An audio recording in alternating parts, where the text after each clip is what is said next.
കാണാതായ 13-കാരിക്കായി തെരച്ചിൽ തുടരുന്നു. കുളപ്പുറം കോട്ടയിൽ വീട്ടിൽ ഫാത്തിമയെ കാണാതായത് ഇന്നലെ ഉച്ചയ്ക്ക്.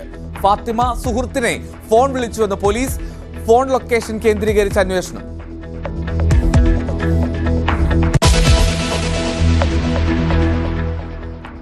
CPM-ൽ ഇടഞ്ഞ A. പത്മകുമാറിനെതിരെ നടപടി ഇന്നറിയാം. സംസ്ഥാന കമ്മിറ്റി തിരുവനന്തപുരത്ത് ചേരും. മധുര പാർട്ടി കോൺഗ്രസിനുള്ള കരട് രാഷ്ട്രീയ പ്രമേയവും ചർച്ചയ്ക്ക്.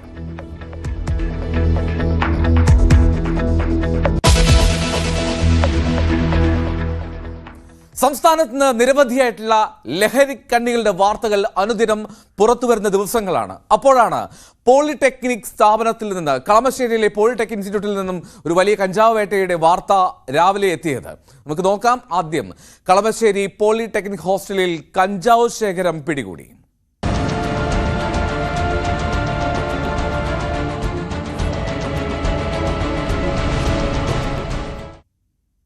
ഏതാണ്ട് 2 കിലോയോളം കഞ്ചാവാണ് പോളിടെക്നിക് ഹോസ്റ്റലിൽ നിന്ന് പിടികൂടിയത്. 3 വിദ്യാർത്ഥികളെ പോലീസ് അറസ്റ്റ് ചെയ്തു. അർദ്ധരാത്രി ഹോസ്റ്റലിൽ പരിശോധന നടത്തി കഞ്ചാവ് പിടികൂടുന്ന ദൃശ്യങ്ങൾ ന്യൂസ് 18 ലഭിച്ചു.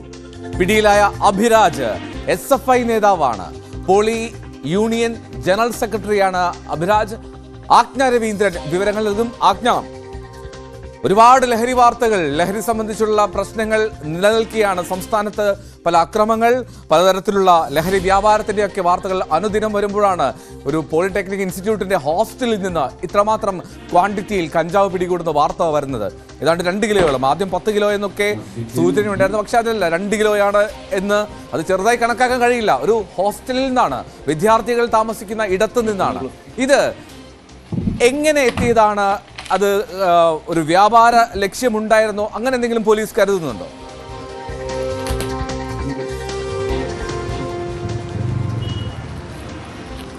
എൽദോ, ഇതുമായി ബന്ധപ്പെട്ട് പോലീസ് വ്യക്തമാക്കുന്നത് ഇങ്ങനെയാണ്. ഇന്നലെ രാത്രിയാണ് ഈ ഹോളി ആഘോഷങ്ങളുമായി ബന്ധപ്പെട്ട ഹോസ്റ്റലിൽ കഞ്ചാവ് എത്തിയിട്ടുണ്ടെന്നുള്ള രഹസ്യ വിവരങ്ങൾ പോലീസിനും ഡാൻസ് ഓഫ് സംഘത്തിനും ലഭിക്കുന്നത്. തുടർന്ന് പോലീസും ഡാൻസ് ഓഫ് സംഘവും നടത്തിയ സംയുക്ത പരിശോധനയിലാണ് ഈ 1.9 കിലോ കഞ്ചാവും മറ്റൊരു റൂമിൽ നിന്ന് 9 ഗ്രാം കഞ്ചാവും പിടിച്ചെടുക്കുന്ന സാഹചര്യമുണ്ടായത്.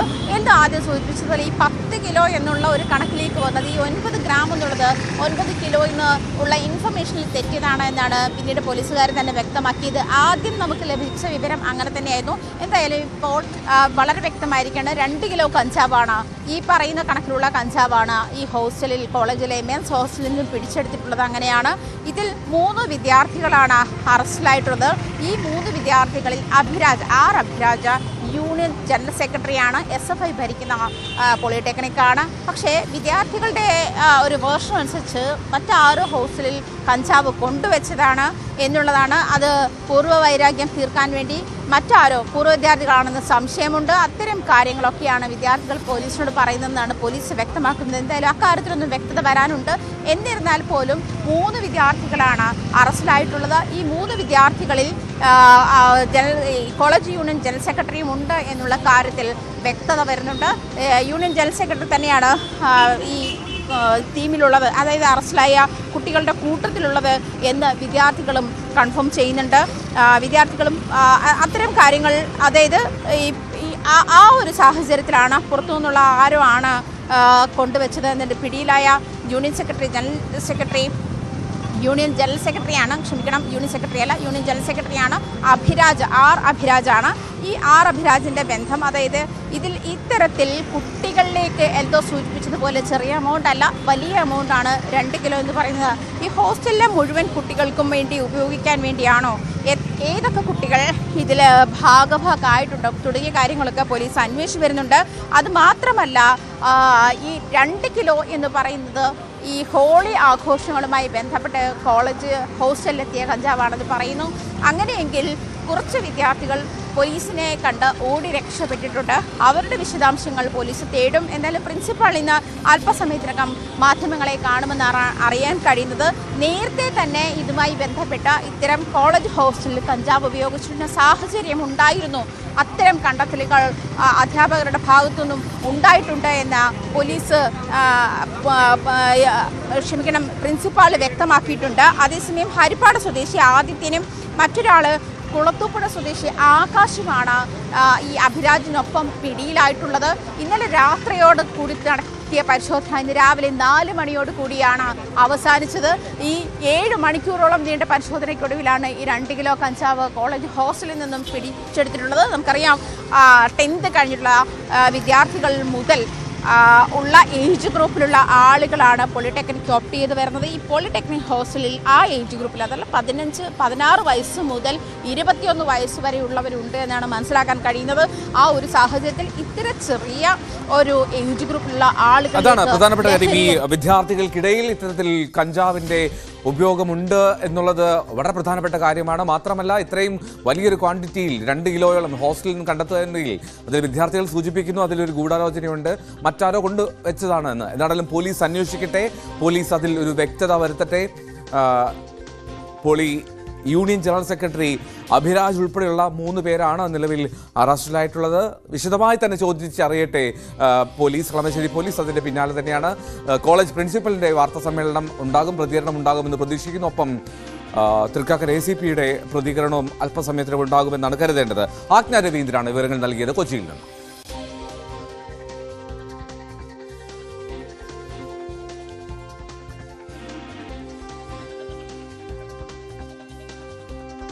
റൈറ്റ് ആജ്ഞ, ഈ ഏതാണ്ട് പുലർച്ചെ വരെ നീണ്ട റെയ്ഡ് ആയിരുന്നല്ലോ. 4 മണിക്കാണ് ആ റെയ്ഡ് അവസാനിക്കുന്നത് എന്നാണ് മനസ്സിലാക്കുന്നത്. അതായത് ഹോസ്റ്റൽ മുറിയിൽ ഇത്തരത്തിൽ ഒരു കഞ്ചാവ് സൂക്ഷിച്ചിട്ടുണ്ട് എന്നുള്ള വ്യക്തമായിട്ടുള്ള സൂചന പോലീസിന് ലഭിച്ചതിന്റെ പശ്ചാത്തലത്തിലാണുള്ള റെയ്ഡ്. അപ്പോൾ ഇത് എന്തുകൊണ്ടാണ് അങ്ങനൊരു സംശയമുണ്ടായത്? പോലീസിന് ഏതെങ്കിലും തരത്തിലുള്ള അജ്ഞാത ഫോൺ സന്ദേശമോ അങ്ങനെ കോളുകളോ എന്തെങ്കിലും ലഭിച്ചു എന്നാണോ അന്വേഷണ ഉദ്യോഗസ്ഥർ സൂചിപ്പിക്കുന്നത്?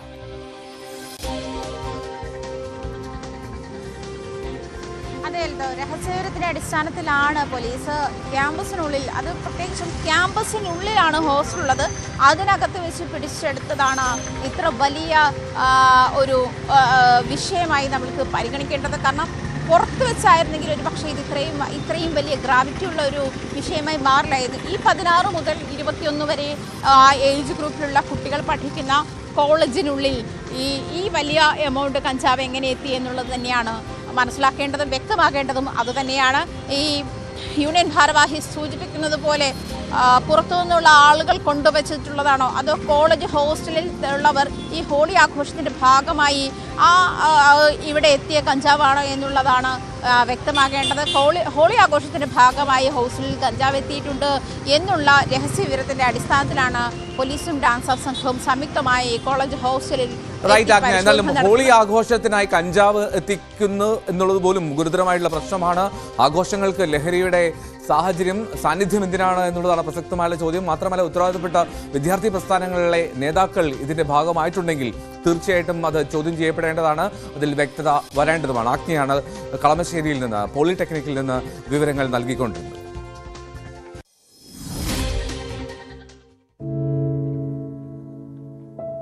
പെരുകുന്ന കുറ്റകൃത്യങ്ങളുടെ വാർത്തകൾ എല്ലാ ദിവസവും വായിച്ച് തളരുന്ന കാലമാണ് മാധ്യമപ്രവർത്തക എന്ന രീതിയിൽ ഇപ്പോൾ. അതിൽ മിക്കതിലും കാരണം ലഹരിയാണെന്നും പ്രതികളാകുന്നതും ഇരകളാകുന്നതും പുതിയ തലമുറയിലെ കുട്ടികളാണെന്ന് കൂടി പറയേണ്ടി വരുമ്പോൾ രക്ഷാകർത്താവ് എന്ന നിലയിൽ സമാധാനം പോലും കെട്ടുപോകുന്ന സമയമാണ്. ആരെയാണ് തിരുത്തുക? ആരെയാണ് നന്നാക്കുക? ഈ പുതിയ തലമുറയാണോ അതോ അവർക്ക് മാതൃകയാകേണ്ട നമ്മളെ തന്നെയാണോ?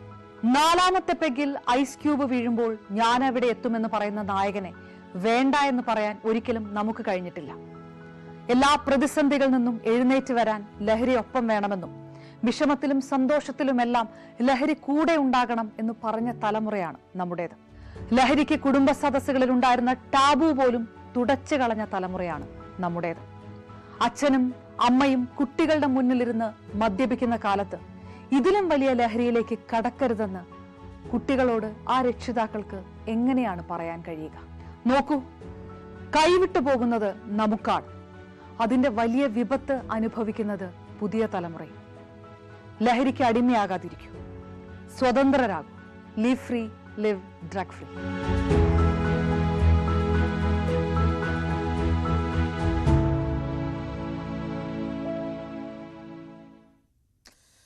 കരുവന്നൂർ കള്ളപ്പണ ഇടപാട് കേസിൽ കെ രാധാകൃഷ്ണൻ ഇഡിക്ക് മുൻപാകെ ഉടൻ ഹാജരായേക്കില്ല എന്നുള്ളതാണ് ഏറ്റവും ശ്രദ്ധേയമായിട്ടുള്ള പുതിയ വാർത്ത. പാർലമെന്റ് സമ്മേളനം കഴിയുന്നതുവരെ ഹാജരാകാൻ ആകില്ല എന്ന് ഇഡിയെ അറിയിച്ചുവെന്ന് കെ രാധാകൃഷ്ണൻ പ്രതികരിച്ചു. കരുവന്നൂർ കേസുമായി ബന്ധമില്ല, ഏത് അന്വേഷണത്തെയും നേരിടുമെന്നും കെ രാധാകൃഷ്ണൻ പറഞ്ഞു. നവമി ദിനേശ് നൽകും വിവരങ്ങൾ. നവമി, ഇന്നലെയാണ് ഈ നോട്ടീസ് അദ്ദേഹം കൈപ്പറ്റിയത്. 12-ാം തീയതി ഹാജരാകാനായിരുന്നു നോട്ടീസിലുണ്ടായിരുന്നു. എന്തായാലും പുതുക്കിയ തീയതി പിന്നീട് അറിയിക്കുമെന്നൊക്കെയാണ് അറിയിച്ചിരുന്നത്. അപ്പോൾ എന്തായാലും പാർലമെന്റ് സമ്മേളനം നടക്കുന്ന പശ്ചാത്തലത്തിലാണോ ഈ ഉടൻ ഹാജരാകേണ്ട എന്നുള്ള തീരുമാനത്തിലേക്ക് രാധാകൃഷ്ണൻ എത്തിയത്? രാധാകൃഷ്ണനോട് നൽകിയത് നോട്ടീസ് കൈപ്പറ്റാൻ വൈകിട്ട് 17 അതായത് തിങ്കളാഴ്ച വീണ്ടും നിർദ്ദേശം നൽകി. പക്ഷേ പാർലമെന്റ് സമ്മേളനം നടക്കുന്നതിനാൽ ഇപ്പോൾ ഹാജരാകാൻ കഴിയില്ലെന്ന് കെ രാധാകൃഷ്ണൻ ഉടൻ തന്നെ ഇഡിക്ക് മുൻപാകെ ഹാജരായേക്കില്ല എന്നുള്ളതാണ് ലഭ്യമാകുന്ന വിവരം. അദ്ദേഹത്തിന്റെ വാക്കുകൾ അനുസരിച്ച് പാർലമെന്റ് സമ്മേളനം കഴിയുന്നതുവരെ ഹാജരാകാൻ കഴിയില്ല എന്ന് ഇഡി അറിയിച്ചു എന്നാണ് മാധ്യമങ്ങളോട് വ്യക്തമാക്കിയത്. കരുവന്നൂർ കേസുമായി തനിക്ക് യാതൊരു ബന്ധവുമില്ലെന്നും ഏത് അന്വേഷണത്തെയും നേരിടുമെന്നും അദ്ദേഹം വ്യക്തമാക്കുകയും ചെയ്യുന്നു. കെ രാധാകൃഷ്ണന് ഇന്നലെയാണ് ഇഡി നോട്ടീസ് കൈപ്പറ്റിയത്. നേരത്തെ നോട്ടീസ് നൽകിയിരുന്നെങ്കിൽ പോലും അതിൽ കൈപ്പറ്റിയിരുന്നില്ല. അതിൽ നൽകിയിരുന്ന തീയതി അത് 12-ാം തീയതിയായിരുന്നു. പക്ഷേ പിന്നീട് തീയതി മാറ്റി നൽകുമെന്ന് അറിയിക്കുകയും ചെയ്തിരുന്നു ഇഡി. ഇപ്പോൾ നിലവിലെന്താണെങ്കിലും ഉടൻ തന്നെ ഹാജരാകേണ്ട സാഹചര്യമില്ല എന്നുള്ളതാണ് MP-യുടെ നിലപാട്.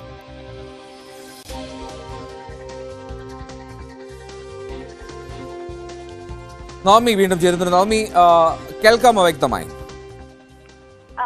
ബുധനാഴ്ച ഹാജരാകാനായിരുന്നു നിർദ്ദേശം നൽകിയത്. പക്ഷേ കെ രാധാകൃഷ്ണൻ നോട്ടീസ് കൈപ്പറ്റാൻ വൈകിയതിനാൽ തിങ്കളാഴ്ച ഹാജരാകണമെന്ന്, അതായത് 17-ാം തീയതി ഹാജരാകണമെന്ന് ഇഡി വീണ്ടും നിർദ്ദേശം നൽകുന്ന സാഹചര്യമായിരുന്നു. പക്ഷെ പാർലമെന്റ് സമ്മേളനം നടക്കുന്നതിനാൽ ഇപ്പോൾ ഹാജരാകാൻ കഴിയില്ല എന്നാണ് കെ രാധാകൃഷ്ണൻ മറുപടി നൽകിയിരിക്കുന്നത്. ഒപ്പം ഇഡിയുടെ അന്വേഷണത്തില് ഭയമില്ല, താൻ ഇതിൽ തെറ്റൊന്നും ചെയ്തിട്ടില്ല, ഈ കള്ളപ്പണ ഇടപാടുമായി ബന്ധപ്പെട്ട് ചില രേഖകൾ ഹാജരാക്കാൻ, അതായത് താൻ ജില്ലാ സെക്രട്ടറി ആയിരുന്ന സമയത്താണ് ഈ ഒരു തട്ടിപ്പ് നടന്നത്, ഇതുമായി ബന്ധപ്പെട്ട് ചില രേഖകൾ ഹാജരാക്കാൻ മാത്രമാണ് ആ നോട്ടീസിൽ നിർദ്ദേശം നൽകിയിരിക്കുന്നത്. അതുകൊണ്ട് തന്നെ മാധ്യമങ്ങളിൽ വരുന്ന തരത്തിലുള്ള വാർത്തകൾ തെറ്റാണെന്നും കെ രാധാകൃഷ്ണൻ മറുപടി നൽകിയിട്ടുണ്ട്, മാധ്യമങ്ങളോട് വ്യക്തമാക്കിയിട്ടുണ്ട്. എന്തായാലും ഈ കരുവന്നൂർ കള്ളപ്പണ ഇടപാടുമായി ബന്ധപ്പെട്ട് CPM ചില നേതാക്കളെ ഇതിനു മുൻപും ഇഡി ചോദ്യം ചെയ്തിരുന്നു. ഇതിന്റെ കുറ്റപത്രം സമർപ്പിക്കാൻ ദിവസങ്ങൾ മാത്രം ബാക്കി നിൽക്കെയാണ് കെ രാധാകൃഷ്ണനെ ചോദ്യം ചെയ്യുക എന്നൊരു നീക്കത്തിലേക്ക് ഇഡി കടന്നിരിക്കുന്നത്. ഇതിൽ ഈ ജില്ലാ സെക്രട്ടറി ആയിരിക്കുമ്പോഴാണ് ഇത്തരത്തിലൊരു കള്ളപ്പണ ഇടപാട് കരുവന്നൂരിൽ നടന്നത്.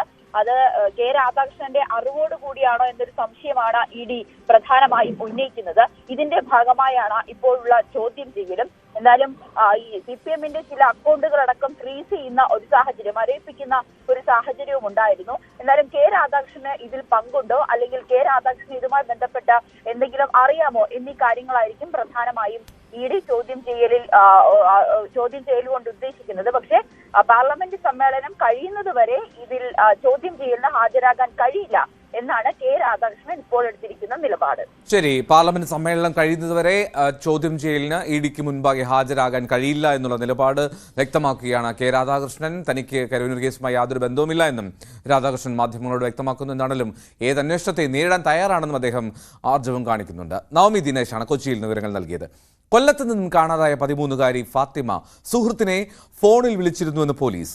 കൊല്ലം റെയിൽവേ സ്റ്റേഷനിലാണ് ഉള്ളതെന്നും വീട് വിട്ടു പോവുകയാണ് എന്നും സുഹൃത്തിനെ അറിയിച്ചു. ഇന്നലെ ഉച്ചയ്ക്കാണ് കുട്ടി വീട്ടിൽ നിന്നും പോയത്. എസ് വിനീഷ് ചേരുന്നുണ്ട് വിവരങ്ങളുമായി. വിനീഷ്, ഈ ആരുടെ ഫോണിൽ നിന്നാണ് വിളിച്ചത്? കുട്ടിയെ കണ്ടെത്തി എന്നുള്ള വിവരവും ഇപ്പോൾ ലഭ്യമാകുന്നുണ്ട്. പെൺകുട്ടിയെ ഫാത്തിമയെ തിരൂരിൽ നിന്നും കണ്ടെത്തി എന്നുള്ളതാണ് ലഭ്യമാകുന്ന വിവരം. വിനീഷ്, കുട്ടി സുരക്ഷിതയാണല്ലോ അല്ലേ? എൽദോ, വളരെ ശുഭകരമായ ഒരു വാർത്തയാണ് നമുക്കിപ്പോൾ പങ്കുവെക്കാനുള്ളത്. കഴിഞ്ഞ ദിവസം ഉച്ചയോട് കൂടിയാണ് കുട്ടിയെ കാണാതെയാകുന്നത്. പക്ഷേ ഇപ്പോൾ വിവരം ലഭിച്ചിരിക്കുന്നത് മലപ്പുറം തിരൂര് വെച്ച് കുട്ടിയെ കണ്ടെത്തി എന്നുള്ളത് ശുഭകരമായ വാർത്തയാണ്. ഈ കുട്ടി തന്നെയാണ് ഫോണിൽ വിളിച്ച് വീട്ടിലേക്ക് അറിയിച്ചത് സേഫാണെന്നും താൻ തിരൂരുണ്ടെന്നും എന്നുള്ളൊരു അറിയിപ്പാണ് ഇപ്പോൾ നൽകിയിരിക്കുന്നത്. വീട്ടുകാർ വളരെ സന്തോഷത്തിലാണ്. അതുപോലെ തന്നെ കുന്നിക്കോട് പോലീസ്, സിയുടെ നേതൃത്വത്തിലുള്ള പോലീസ് സംഘം ഇപ്പോൾ തിരൂരിലേക്ക് തിരിക്കാനുള്ള ഒരു ശ്രമത്തിലാണ്. അപ്പോൾ ഈ യാത്രക്കാരിൽ നിന്നുള്ള ഫോൺ എടുത്താണ് കുട്ടി വീട്ടിലേക്ക് അറിയിച്ചത് എന്നാണ് ഇപ്പോൾ അറിയാൻ കഴിയുന്നത്. അപ്പോൾ മെഡിക്കൽ സ്റ്റുഡൻസ് ആയിരുന്നു ഈ കുട്ടിയുടെ ഒപ്പം ഉണ്ടായിരുന്നത്. അങ്ങനെ അവർ ഇപ്പോൾ സുരക്ഷിതയാണ് എന്നാണ് ഇപ്പോൾ നമുക്ക് അറിയാൻ കഴിയുന്നത്. എൽദോ ഉടൻ തന്നെ ഫാത്തിമയെ വീട്ടിലേക്ക് കൊണ്ടുവരും എന്ന് നമുക്ക് ഇപ്പോൾ അറിയാൻ കഴിയുന്നു. വിനീഷ്, ഈ കുഞ്ഞ് എന്തുകൊണ്ടാണ് വീട് വിട്ടിറങ്ങിയത് എന്നെങ്കിലും പറഞ്ഞോ? പോലീസ് എന്താണ് അതിൽ പറയുന്നത്? കഴിഞ്ഞ ദിവസം ഏകദേശം ഒരു ഉച്ചയ്ക്ക് 2:30 കൂടിയാണ് ഈ ഫാത്തിമ വീട് വിട്ട് ഇറങ്ങുന്നത്. വീട്ടില് അമ്മയുമായി ചില വാക്കുതർക്കമുണ്ടായി. അതായത് ഭക്ഷണം കഴിക്കുന്നതുമായി ബന്ധപ്പെട്ട് ചില തർക്കങ്ങളുണ്ടായി. അങ്ങനെ ഇതിന്റെ ഒരു മനോവിഷമത്തെ തുടർന്നാണ് ഈ 13 വയസ്സുള്ള ഫാത്തിമ വീട് വിട്ടിറങ്ങുന്നത്. വീട് വിട്ടിറങ്ങിയപ്പോൾ തന്നെ കൊല്ലം റെയിൽവേ സ്റ്റേഷനിൽ എത്തുകയും വേറൊരു ആളുടെ ഫോൺ വഴി ഈ ഫാത്തിമയുടെ സുഹൃത്തിനെ വിളിച്ച് പറയുകയും ചെയ്തിരുന്നു. ഞാനിങ്ങനെ വീട് വിട്ട് പോവുകയാണ്, വീട്ടിൽ വഴക്കുണ്ടായിയാണ് പോകുന്നത് എന്ന് പറഞ്ഞിട്ട് ഫോൺ കട്ട് ചെയ്യുന്ന ഒരു സാഹചര്യമായിരുന്നു ഉണ്ടായത്. അങ്ങനെ പിന്നെ ഈ ഫാത്തിമയെ കുറിച്ച് അതിൽ വീഡിയോ ലഭിച്ചിരുന്നില്ല. ഏകദേശം ഒരു 6 മണി ആയിട്ടും ഫാത്തിമ വീട്ടിലേക്ക് മടങ്ങി വരാത്തതിനെ തുടർന്നാണ് വീട്ടുകാർ പോലീസിൽ പരാതി നൽകിയത്. തുടർന്ന് നടത്തിയ അന്വേഷണത്തിൽ എങ്ങും ഫാത്തിമയെ കണ്ടെത്താൻ സാധിച്ചില്ല. കാരണം ഫാത്തിമയ്ക്ക് ഫോണില്ലാത്തത് കൊണ്ട് ഫാത്തിമയെ ട്രേസ് ചെയ്യാൻ പോലീസിന് വലിയ ബുദ്ധിമുട്ടായിരുന്നു. അതുപോലെ തന്നെ കൊട്ടാരക്കരയും കൊല്ലം റെയിൽവേ സ്റ്റേഷനിലടക്കം എല്ലാവരും വലിയ രീതിയിലുള്ള പരിശോധനകൾ നടത്തിയിരുന്നു. നാട്ടുകാരടക്കം പരിശോധന നടത്തിയിരുന്നു. പക്ഷെ പോലീസ് പരിശോധന നടത്തിയപ്പോൾ CCTV ദൃശ്യങ്ങൾ ലഭ്യമായില്ല. കാരണം അവിടെ നമുക്കറിയാം നവീകരണ പ്രവർത്തനങ്ങൾ നടക്കുന്നത് കൊണ്ട് CCTV ദൃശ്യങ്ങൾ ഒന്നും കിട്ടാൻ സാധ്യതയില്ല. അങ്ങനെ വീട്ടുകാരെ സംബന്ധിച്ച് വലിയ വിഷമത്തിലായിരുന്നു എൽദോ. അങ്ങനെ ഇന്ന് രാവിലെയാണ് ഈ സംഭവം വലിയ വാർത്തയായി മാറി. അങ്ങനെ ഇന്ന് രാവിലെയാണ് ഈ വാർത്തയെ തുടർന്നാണ് ഇത് പെട്ടെന്ന് തന്നെ ഈ ഫാത്തിമയെ കണ്ടെത്താൻ സാധിച്ചത്. ഫാത്തിമ റെയിൽവേ സ്റ്റേഷനിലാണ് ഇപ്പോൾ ഉള്ളതെന്നാണ് നമുക്കറിയുന്നത്. അപ്പോൾ കൂടെയുള്ള യാത്രക്കാരുടെ ഫോണിൽ നിന്നാണ് ഫാത്തിമ തന്നെ വിവരം വീട്ടിലേക്ക് വിളിച്ചറിയിച്ചത് എന്നാണ് ഇപ്പോൾ നമുക്ക് കിട്ടുന്ന വിവരം. അതായത് ഫാത്തിമ സുരക്ഷിതയാണ്, തിരൂരിലുണ്ട്, ഫാത്തിമയെ കണ്ടെത്തി. വളരെ ശുഭകരമായിട്ടുള്ള വാർത്തയാണ് ലഭിക്കുന്നത്. കൊല്ലത്തുനിന്ന് കാണാതായ പെൺകുട്ടിയെ കണ്ടെത്തി, അതിൻ്റെ വിവരങ്ങളാണ് ലഭിക്കുന്നത്. തിരൂരിലുണ്ട് കുട്ടി. ഇന്നലെയാണ് വീട് വിട്ടിറങ്ങിയത്. ഉച്ചയോടുകൂടി വീട് വിട്ടിറങ്ങിയ പെൺകുട്ടി ആദ്യം സുഹൃത്തിനെ വിളിച്ചിരുന്നു. പിന്നീട് ഇപ്പോൾ സ്വന്തം മാതാപിതാക്കളെ തന്നെ വിളിച്ചറിയിച്ചു താൻ സുരക്ഷിതയാണ് എന്നുള്ളതാണ് മനസ്സിലാക്കുന്നത്. വിനീഷ് പറയുന്ന പ്രകാരം അവിടെ മെഡിക്കൽ വിദ്യാർത്ഥികൾ അവർക്ക് ഒപ്പമുണ്ടായിരുന്നു. യാത്ര ചെയ്ത സഹയാത്രികരാണ്. അവരാണ് പെൺകുട്ടിയെ കണ്ടെത്തി ഏൽപ്പിക്കുന്നത് എന്നാണ് മനസ്സിലാക്കേണ്ടത്. ഒരിടവേള.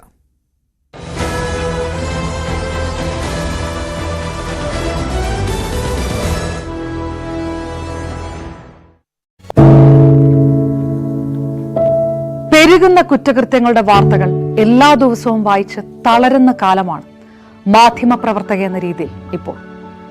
അതിൽ മിക്കതിലും കാരണം ലഹരിയാണെന്നും പ്രതികളാകുന്നതും ഇരകളാകുന്നതും പുതിയ തലമുറയിലെ കുട്ടികളാണെന്ന് കൂടി പറയേണ്ടി വരുമ്പോൾ രക്ഷാകർത്താവ് എന്ന നിലയിൽ സമാധാനം പോലും കെട്ടുപോകുന്ന സമയമാണ്. ആരെയാണ് തിരുത്തുക? ആരെയാണ് നന്നാക്കുക? ഈ പുതിയ തലമുറയാണോ അതോ അവർക്ക് മാതൃകയാകേണ്ട നമ്മളെ തന്നെയാണോ? 4ാമത്തെ പെഗിൽ ഐസ് ക്യൂബ് വീഴുമ്പോൾ ഞാൻ എവിടെ എത്തുമെന്ന് പറയുന്ന നായകനെ വേണ്ട എന്ന് പറയാൻ ഒരിക്കലും നമുക്ക് കഴിഞ്ഞിട്ടില്ല. എല്ലാ പ്രതിസന്ധികളിൽ നിന്നും എഴുന്നേറ്റ് വരാൻ ലഹരി ഒപ്പം വേണമെന്നും വിഷമത്തിലും സന്തോഷത്തിലുമെല്ലാം ലഹരി കൂടെ ഉണ്ടാകണം എന്ന് പറഞ്ഞ തലമുറയാണ് നമ്മുടേത്. ലഹരിക്ക് കുടുംബ സദസ്സുകളിൽ ഉണ്ടായിരുന്ന ടാബു പോലും തുടച്ചു കളഞ്ഞ തലമുറയാണ് നമ്മുടേത്. അച്ഛനും അമ്മയും കുട്ടികളുടെ മുന്നിലിരുന്ന് മദ്യപിക്കുന്ന കാലത്ത് ഇതിലും വലിയ ലഹരിയിലേക്ക് കടക്കരുതെന്ന് കുട്ടികളോട് ആ രക്ഷിതാക്കൾക്ക് എങ്ങനെയാണ് പറയാൻ കഴിയുക? നോക്കൂ, കൈവിട്ടു പോകുന്നത് നമുക്കാണ്. അതിന്റെ വലിയ വിപത്ത് അനുഭവിക്കുന്നത് പുതിയ തലമുറയും. ലഹരിക്ക് അടിമയാകാതിരിക്കൂ, സ്വതന്ത്രരാകും. Live free, live drug free.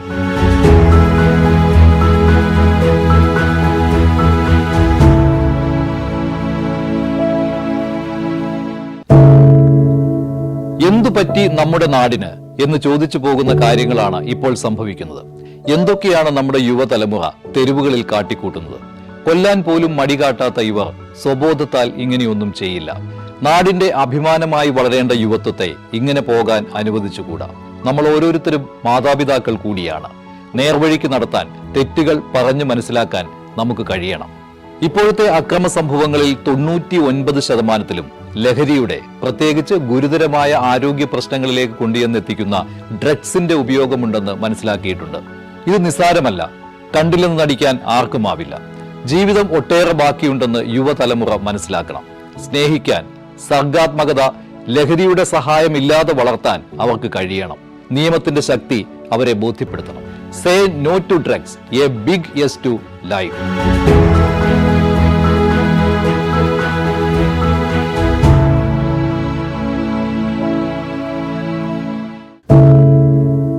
മാധ്യമപ്രവർത്തക എന്ന നിലയ്ക്ക് ഇപ്പോൾ ഏറ്റവും കൂടുതൽ കൈകാര്യം ചെയ്യേണ്ടി വരുന്നത് ലഹരിയുമായി ബന്ധപ്പെട്ട വാർത്തകളാണ്.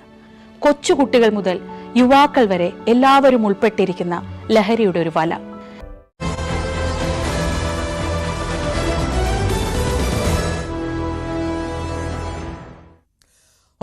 തുടരുകയാണ്. ത്രിഭാഷാ നയത്തിൽ കേന്ദ്രവുമായുള്ള പോര് ശക്തമായിരിക്കെ തമിഴ്നാട് ബഡ്ജറ്റ് ഇന്നാണ്. കേന്ദ്രത്തിനെതിരായ വിമർശനം ബഡ്ജറ്റിൽ ഉണ്ടാകാനാണ് സാധ്യത. ബഡ്ജറ്റ് ലോഗോയിൽ നിന്ന് രൂപയുടെ ചിഹ്നം ഒഴിവാക്കിയ DMK സർക്കാർ തമിഴ് അക്ഷരമായ രൂ കൂട്ടിച്ചേർത്തതിനെ കേന്ദ്ര ധനമന്ത്രി നിർമ്മല സീതാരാമൻ വിമർശിച്ചു. ER രാകേഷ് ചേർന്ന വിവരങ്ങളുമായി. രാകേഷ്, എപ്പോഴാണ് ബഡ്ജറ്റ് ആരംഭിക്കേണ്ടത്?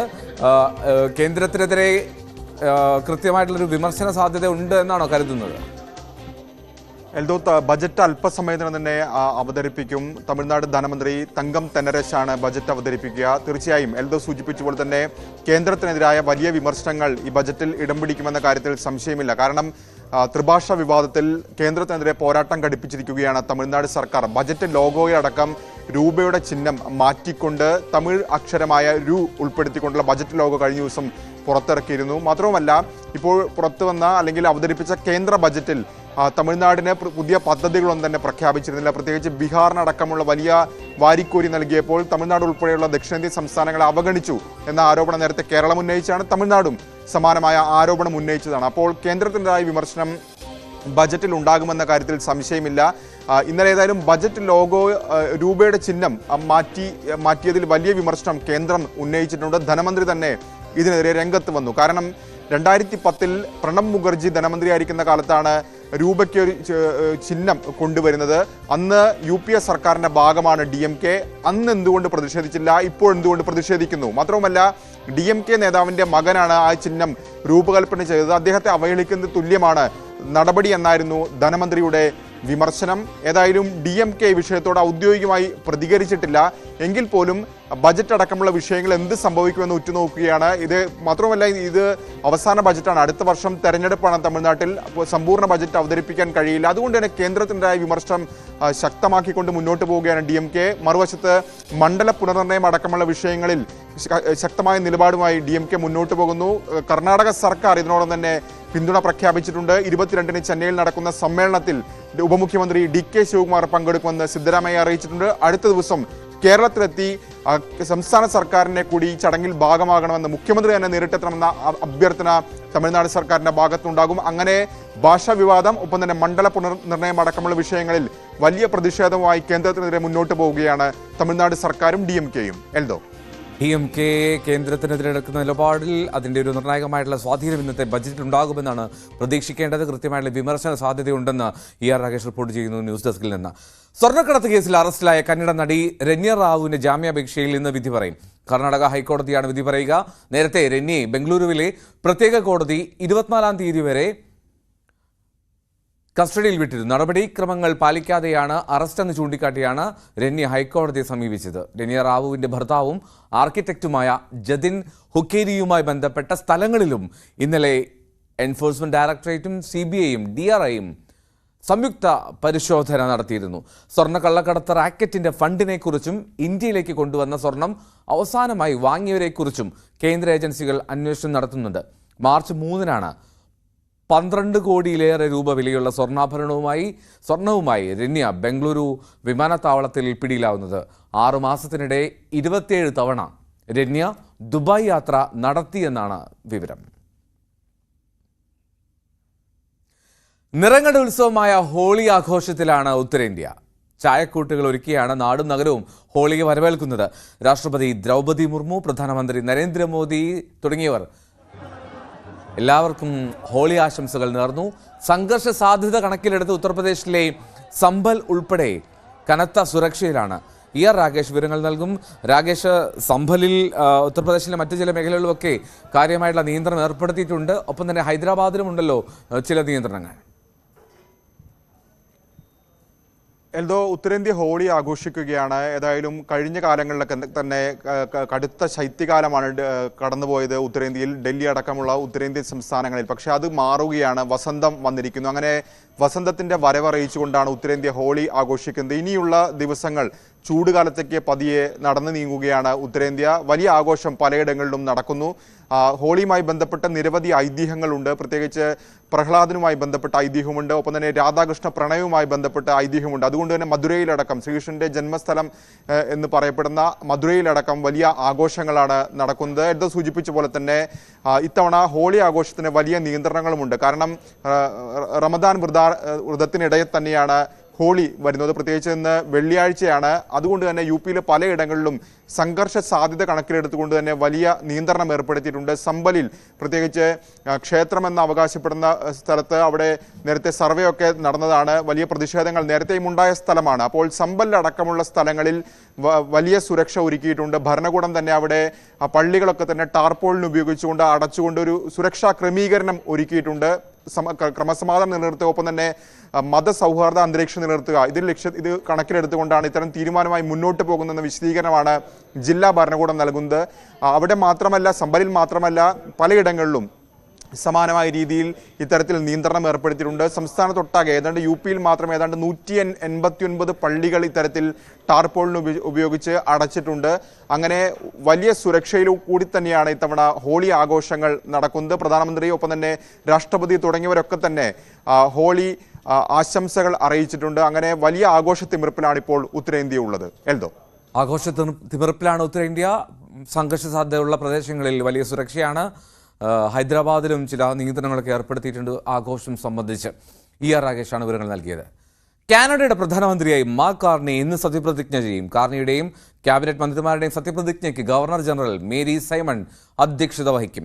ഇറക്കുമതി ചുങ്കമടക്കമുള്ള വിഷയങ്ങളിൽ US കാനഡ ബന്ധം വഷളായ സാഹചര്യത്തിലാണ് നയിക്കാൻ മാർക്ക് കാർണി എത്തുന്നത് എന്നുള്ളതാണ് പ്രധാനപ്പെട്ട കാര്യം. ഐഷത്തുൽ ഷംന വിവരങ്ങൾ നൽകും. ഷംന, എപ്പോഴാണ് സത്യപ്രതിജ്ഞ? മാത്രമല്ല, ഈ US ബന്ധം അത്ര ഊഷ്മളമല്ലാത്തൊരു സാഹചര്യമാണല്ലോ. അപ്പോൾ എങ്ങനെയായിരിക്കും കാർണിയുടെ നിലപാടും അധികാരമേറ്റ ശേഷമുള്ള സംസാരവുമൊക്കെ?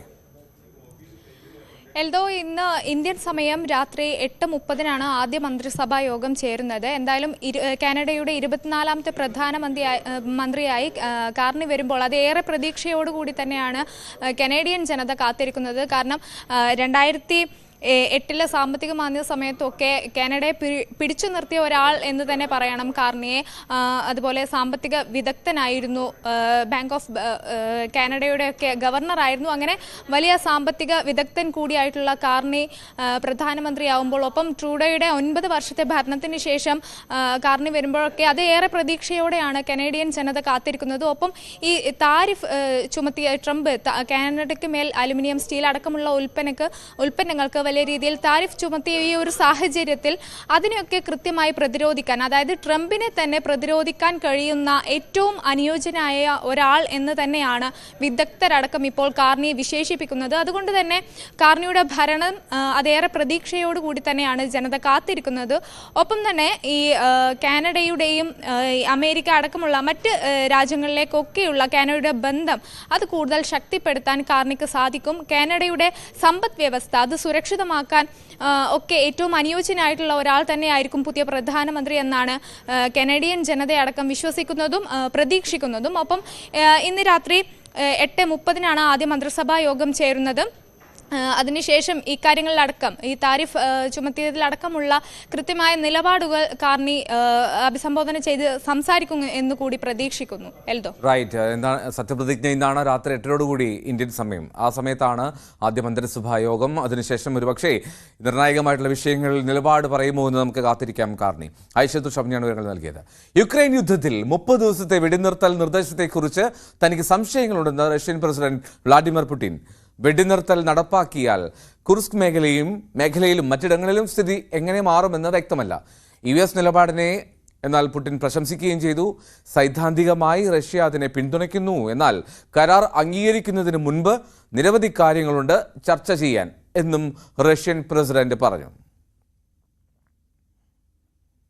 രാജ്യാന്തര ബഹിരാകാശ നിലയത്തിൽ കുടുങ്ങിക്കിടക്കുന്ന ഇന്ത്യൻ വംശജയായ സുനിത വില്യംസും ഒപ്പം ബുച്ച് വിൽമോറിന്റെയും മടക്കയാത്ര സാധ്യമാകുന്നു എന്നുള്ളതാണ് സന്തോഷകരമായിട്ടുള്ള വാർത്ത. ഇരുവരും തിങ്കളാഴ്ച മടങ്ങുമെന്നാണ്. ഇന്ത്യൻ സമയം വൈകിട്ട് 6:35 ക്രൂ 9 ആ ദൗത്യ സംഘം നിലയത്തിൽ നിന്നും പുറപ്പെടുക. ഇന്നലെ രാവിലെ സാങ്കേതിക പ്രശ്നത്തെ തുടർന്ന് മാറ്റിവെച്ച ക്രൂ 10ന്റെ വിക്ഷേപണം ഇന്ത്യൻ സമയം നാളെ പുലർച്ചെ 4:56 നടക്കുമെന്നും വിവരമുണ്ട്. ഐഷത്തുൽ അതിന്റെ വിവരങ്ങൾ വീണ്ടും പങ്കുവെക്കും. ഷംന, ഈ വലിയ ആകാംക്ഷയോടെ നമ്മൾ നോക്കി നിന്നാണ് സുനിതയുടെ മടക്കം. ഏറ്റവും ഒടുവിൽ സാധ്യമാകുന്നു എന്നാണ് അറിയാൻ കഴിയുന്നത്. സാങ്കേതിക പ്രശ്നങ്ങളെല്ലാം പരിഹരിച്ചുവല്ലോ. ക്രൂ 10-ന്റെയും ഒപ്പം ക്രൂ 9-ന്റെ മടക്കവും സാധ്യമാകുമെന്ന് കരുതാം അല്ലേ? തീർച്ചയായും എൽദോ, കാരണം ഇന്നലെയായിരുന്നു ഈ ക്രൂ 10-ന്റെ വിക്ഷേപണം സംബന്ധിച്ച് ഔദ്യോഗികമായ റിപ്പോർട്ടുകൾ വന്നിരുന്നത്. ക്രൂ 10-ന്റെ വിക്ഷേപണം അവസാന നിമിഷത്തിൽ സാങ്കേതിക തകരാറുകളെ തുടർന്ന് അത് മാറ്റിവെക്കേണ്ടി വന്നു, യാത്ര മുടങ്ങുന്നു എന്ന തരത്തിലുള്ള വാർത്തകൾ വന്നു. പക്ഷേ 24 മണിക്കൂർ തികയും മുൻപ് തന്നെ ഈ ക്രൂ 10-ന്റെ യാത്ര അത് സാധ്യമാകുന്നു. 17-ാം തീയതിയോടുകൂടി അല്ലെങ്കിൽ 20-ാം തീയതിക്ക് മുൻപായി തന്നെ സുനിത വില്യംസിനെയും സഹയാത്രികനെയും തിരിച്ചെത്തിക്കാൻ കഴിയും. നാളെ ഇന്ത്യൻ സമയം പുലർച്ചെ 4:30 ക്രൂ 10 വിക്ഷേപിക്കും. അതിനുശേഷം 17-ാം തീയതി തന്നെയാണ് പ്രതീക്ഷിക്കുന്നത് സുനിത തിരിച്ചു ഭൂമിയിലെത്തുമെന്ന് തന്നെയാണ് പ്രതീക്ഷ. പക്ഷേ ഏറെ ആശങ്കകൾ ഈ നേരത്തെ തന്നെ 8 ദിവസത്തെ യാത്രയ്ക്ക് വേണ്ടിയാണ്, ബഹിരാകാശ സഞ്ചാരത്തിന് വേണ്ടിയാണ് സുനിതയും ബുച്ച് വിൽമോറും യാത്ര തുടങ്ങിയത്. പക്ഷേ പിന്നീട് അത് പല പ്രതിസന്ധികളായി. ബോയിങ് സ്റ്റാർലൈനിൻ്റെ വിക്ഷേപണം അത് സംബന്ധിച്ച കാര്യങ്ങൾ, അതിൻ്റെ സാങ്കേതിക തകരാറുകളൊക്കെ ഇവരുടെ മടക്കയാത്ര പ്രതിസന്ധിയിലാക്കി. അതിനുശേഷം ഇപ്പോൾ 8 ദിവസത്തെ യാത്രയ്ക്ക് പോയവർ 9 മാസമായി ബഹിരാകാശ നിലയത്തിൽ കുടുങ്ങിക്കിടക്കുന്നു. പലതവണ തിരികെ എത്തിക്കാൻ നാസ ശ്രമിച്ചുവെങ്കിലും നടന്നില്ല. ഇങ്ങനെയുള്ള ഒരു സാഹചര്യം നിലനിൽക്കുന്നത് കൊണ്ട് തന്നെ യാത്ര അത് തിരിച്ചെത്തുന്നത് വരെ അത് ആശങ്ക നിറഞ്ഞത് തന്നെയാണ്. എത്രത്തോളം അത് സാധ്യമാകും? കാരണം ഇന്നലെ ക്രൂ 10 വിക്ഷേപിക്കുന്നതിൻ്റെ അവസാന നിമിഷത്തിലാണ് സാങ്കേതിക തകരാറുകൾ കണ്ടെത്തിയത്. ഇതൊക്കെ ആശങ്കയുണ്ടാക്കുന്നതാണ്. പിന്നെ ഈ 9 മാസമായി ബഹിരാകാശ നിലയത്തിൽ കഴിയുന്ന 2 സഞ്ചാരികൾ അവർ തിരികെ എത്തുമ്പോൾ, ഭൂമിയിലെത്തുമ്പോൾ അവരുടെ ആരോഗ്യനില സംബന്ധിച്ച് വലിയ ആശങ്ക ഉദ്യോഗസ്ഥർ പങ്കുവെക്കുന്നുണ്ട്. കാരണം അവരുടെ ഭൂമിയിൽ കാലുറച്ച് നിൽക്കാൻ പോലും കഴിയാത്ത ഒരു സാഹചര്യം ഉണ്ടായേക്കാം. ശരീരഭാരം വളരെയധികം കുറഞ്ഞ് അങ്ങനെ ഒരു അവസ്ഥയിലൊക്കെയുള്ള സുനിത വില്യംസിൻ്റെ ഫോട്ടോകളൊക്കെ നേരത്തെ പുറത്തു വന്നിരുന്നു. അപ്പോൾ ഇതൊക്കെ വലിയ ആശങ്കകൾ സൃഷ്ടിക്കുന്നുണ്ട്. അവർ തിരികെ എത്തിയാൽ തന്നെ എത്രത്തോളം ആരോഗ്യപരമായി അവർക്ക് ഇരിക്കാൻ കഴിയുമെന്ന ആശങ്കകളുണ്ട്. എന്തായാലും മടക്കയാത്ര അത് സാധ്യമാകുന്നു. 17-ാം തീയതിയോടുകൂടി ഇന്ത്യയുടെ അഭിമാനമായ സുനിത വില്യംസ് തിരിച്ചെത്തും എന്ന് തന്നെയാണ് പ്രതീക്ഷിക്കുന്നത്. ശരി, എന്തായാലും ശുഭകരമായിട്ടുള്ള വാർത്തയുടെ കാത്തിരിപ്പിലാണ് ലോകം മുഴുവനും. പ്രത്യേകിച്ച് നമ്മൾ ഇന്ത്യൻ വംശജയായ സുനിത ഉടൻ മടങ്ങിയെത്തുമെന്ന് നമുക്ക് കരുതാം. ഇന്ന് സമ്പൂർണ്ണ ചന്ദ്രഗ്രഹണം നടക്കും. ഇത്തവണ സമ്പൂർണ്ണ ചന്ദ്രഗ്രഹണം ഏകദേശം 65 മിനിറ്റ് നീണ്ടു നിൽക്കുമെന്നാണ് ലഭ്യമാകുന്ന വിവരം. രാവിലെ 11:57 ആരംഭിച്ച് ഉച്ചയ്ക്ക് 12:29 ചന്ദ്രഗ്രഹണം ഉച്ചസ്ഥായിലെത്തും. ഉച്ചയ്ക്ക് 1 മണിയോടുകൂടി ഗ്രഹണം അവസാനിക്കുകയും ചെയ്യും. പകലായതുകൊണ്ട് തന്നെ ഇന്ത്യയിൽ സമ്പൂർണ്ണ ചന്ദ്രഗ്രഹണം കാണാൻ സാധിക്കില്ല. അമേരിക്ക, പടിഞ്ഞാറൻ യൂറോപ്പ്, അറ്റ്ലാന്റിക് സമുദ്രം തുടങ്ങിയ മേഖലകളിൽ ഈ ആകാശക്കാഴ്ച ദൃശ്യമാകും. ഒരിടവേള കൂടി.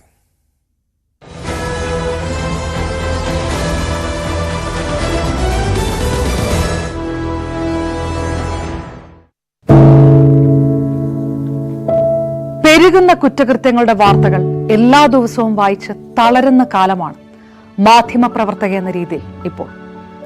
അതിൽ മിക്കതിലും കാരണം ലഹരിയാണെന്നും പ്രതികളാകുന്നതും ഇരകളാകുന്നതും പുതിയ തലമുറയിലെ കുട്ടികളാണെന്ന് കൂടി പറയേണ്ടി വരുമ്പോൾ രക്ഷാകർത്താവ് എന്ന നിലയിൽ സമാധാനം പോലും കെട്ടുപോകുന്ന സമയമാണ്. ആരെയാണ് തിരുത്തുക? ആരെയാണ് നന്നാക്കുക? ഈ പുതിയ തലമുറയാണോ അതോ അവർക്ക് മാതൃകയാകേണ്ട നമ്മളെ തന്നെയാണോ? 4ാമത്തെ പെഗിൽ ഐസ് ക്യൂബ് വീഴുമ്പോൾ ഞാൻ എവിടെ എത്തുമെന്ന് പറയുന്ന നായകനെ വേണ്ട എന്ന് പറയാൻ ഒരിക്കലും നമുക്ക് കഴിഞ്ഞിട്ടില്ല. എല്ലാ പ്രതിസന്ധികളിൽ നിന്നും എഴുന്നേറ്റ് വരാൻ ലഹരി ഒപ്പം വേണമെന്നും വിഷമത്തിലും സന്തോഷത്തിലുമെല്ലാം ലഹരി കൂടെ ഉണ്ടാകണം എന്ന് പറഞ്ഞ തലമുറയാണ് നമ്മുടേത്. ലഹരിക്ക് കുടുംബ സദസ്സുകളിൽ ഉണ്ടായിരുന്ന ടാബു പോലും തുടച്ചു കളഞ്ഞ തലമുറയാണ് നമ്മുടേത്. അച്ഛനും അമ്മയും കുട്ടികളുടെ മുന്നിലിരുന്ന് മദ്യപിക്കുന്ന കാലത്ത് ഇതിലും വലിയ ലഹരിയിലേക്ക് കടക്കരുതെന്ന് കുട്ടികളോട് ആ രക്ഷിതാക്കൾക്ക് എങ്ങനെയാണ് പറയാൻ കഴിയുക? നോക്കൂ, കൈവിട്ടു പോകുന്നത് നമുക്കാണ്. അതിന്റെ വലിയ വിപത്ത് അനുഭവിക്കുന്നത് പുതിയ തലമുറയും. ലഹരിക്ക് അടിമയാകാതിരിക്കൂ, സ്വതന്ത്രരാകൂ. Live free, live drug free.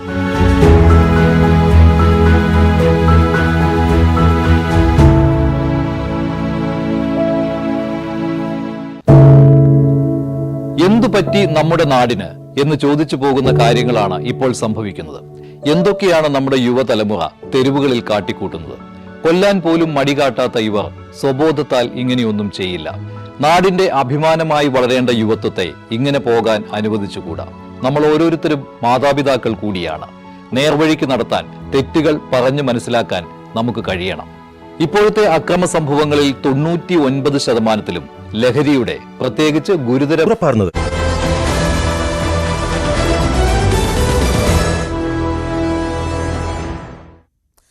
വാർത്തകളിലേക്ക്. ഇന്നലെ വർക്കലയിൽ നിന്നും ഒരു രാജ്യാന്തര കുറ്റവാളി പിടികൂടിയിരുന്നു. അലക്സേജ് ബെഷ്യോക്കോവ് എന്ന ലാറ്റ്വാനിയൻ പൗരൻ കഴിഞ്ഞ 10 വർഷമായി കേരളത്തിൽ വന്നു പോകുന്നതെന്നാണ് ഇന്റലിജൻസിന്റെ റിപ്പോർട്ട്.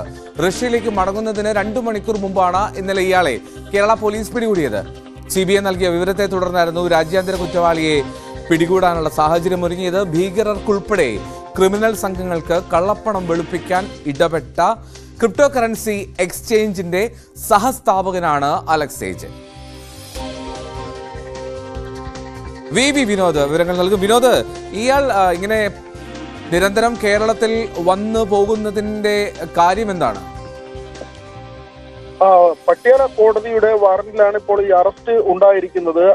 നേരത്തെ തന്നെ ഈ കേരളത്തിൽ വന്നു പോകുന്നതായി ബന്ധപ്പെട്ട വിവരങ്ങൾ ലഭിച്ചിട്ടുണ്ട്. ലിത്വാനിയ സ്വദേശിയാണ് ബെഷ്യോക്കോവ്. പക്ഷേ റഷ്യ കേന്ദ്രീകരിച്ചാണ്, മോസ്കോ കേന്ദ്രീകരിച്ചുള്ള സ്ഥാപനം അവിടെ നടത്തുകയും ഇത് ഇടപാടുകൾ, അത് വലിയ ഇടപാടുകളാണ്. വിവിധ രാജ്യങ്ങളുമായി ബന്ധപ്പെട്ട് ആളുകൾ ഈ സ്ഥാപനവുമായി ബന്ധപ്പെട്ട ഇടപാടുകൾ നടത്തിയിരുന്നു. അതിൽ തന്നെ ഈ തീവ്രവാദം, കള്ളപ്പണം വെളുപ്പിക്കൽ, മറ്റ് ദേശവിരുദ്ധ പ്രവൃത്തികൾ, ഇങ്ങനെയുള്ള കാര്യങ്ങൾക്ക് വേണ്ടിയുള്ള ഇടപാടുകൾ ഈ സ്ഥാപനം വഴി നടന്നു എന്നാണ് മനസ്സിലാക്കുന്നത്. കഴിഞ്ഞ ദിവസം വർക്കലയിലെ ഹോം സ്റ്റേയിൽ നിന്നാണ് ഈ ലിത്വാനിയൻ സ്വദേശിയെ പിടികൂടുന്നത്. ഭാര്യയും മക്കളും ഇയാൾക്കൊപ്പം ഉണ്ടായിരുന്നു. ഇയാളെ പൂജപ്പുര ആദ്യം ജില്ലാ ജയിലിലേക്കും പിന്നീട് പൂജപ്പുര സെൻട്രൽ ജയിലിലേക്കും മാറ്റിയിട്ടുണ്ട്. വൈകാതെ തന്നെ പട്യാലയിലേക്ക് കൊണ്ടുപോകും. ഇത് സംബന്ധിച്ച് നമുക്ക് ലഭിക്കുന്ന വിവരം ഇങ്ങനെയാണ്. ഇന്റർപോളിന്റെ റെഡ് കോർണർ നോട്ടീസ് തന്നെ നേരത്തെ ഉണ്ടായിരുന്നു. ഇത് സംബന്ധിച്ചുള്ള വിവരം വിവിധ രാജ്യങ്ങൾക്ക് കൈമാറിയിരുന്നു. ഈ പ്രതിയെ ഇന്റർപോളിന് കൈമാറാനാണ് ഇപ്പോൾ തീരുമാനിച്ചിട്ടുള്ളത്. കാരണം രാജ്യാന്തര കുറ്റകൃത്യത്തിലാണ് ഏർപ്പെട്ടിട്ടുള്ളത്.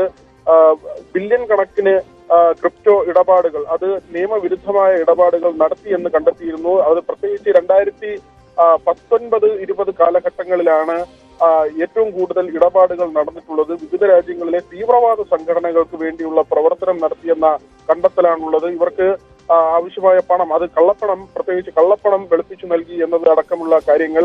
കേരളവുമായി ബന്ധപ്പെട്ടുള്ള യാത്രകൾ, ഇതിലും വലിയ ദുരൂഹതകൾ നിലനിൽക്കുന്നുണ്ട്. ഈ ലിത്വാനിയൻ സ്വദേശി റഷ്യ കേന്ദ്രീകരിച്ചുള്ള വലിയ കോടികളുടെ ഇടപാട് നടത്തുന്നു. അതിനുശേഷം ഇന്ത്യയിലേക്ക് സഞ്ചരിച്ചെത്തുന്നു. പ്രത്യേകിച്ച് കേരളത്തിൽ വന്നതിന്റെ ഉദ്ദേശം, അതടക്കമുള്ള കാര്യങ്ങൾ പരിശോധിക്കുകയാണ് ദേശീയ അന്വേഷണ ഏജൻസികൾ. അത് CBI അടക്കമുള്ള ഏജൻസികളുടെ ഇടപെടൽ ഇതിലുണ്ടാകും. ഏതായിരുന്നാലും ഇന്റർപോളിന് പിന്നീട് പ്രതിയെ കൈമാറാനാണ് തീരുമാനിച്ചിട്ടുള്ളത്.